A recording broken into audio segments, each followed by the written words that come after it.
অনেকগুলো প্রার্থী ভোট গণার জন্য আশা করছি।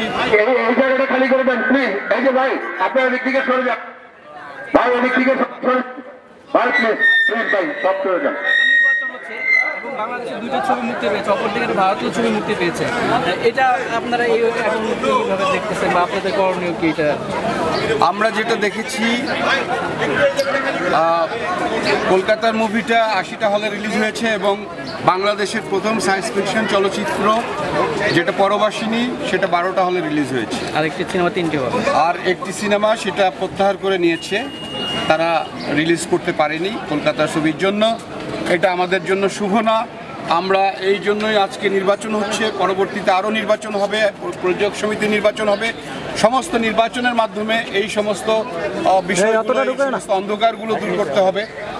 আমরা চাই যে আমাদের চলচ্চিত্রই আমাদের হলগুলোতে চলুক।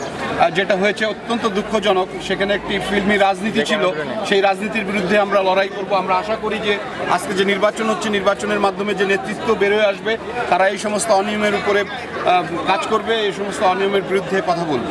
আমরা দেখতে পাই এই জিনিসটা প্রতিবারই হয়ে যাচ্ছে এবং আমরা সবাই এটার বিরুদ্ধে দুঃখ প্রকাশই করে যাচ্ছি, কিন্তু অ্যাক্টিভলি কোনো কাজ করা হচ্ছে না। এটা আর কতদিনে শেষ হবে জিনিসটা? আসলে এটা অবশ্যই এটা হচ্ছে যে আমাদের প্রযোজক সমিতির অনেকদিন আমাদের কমিটি নাই, নির্বাচন নাই।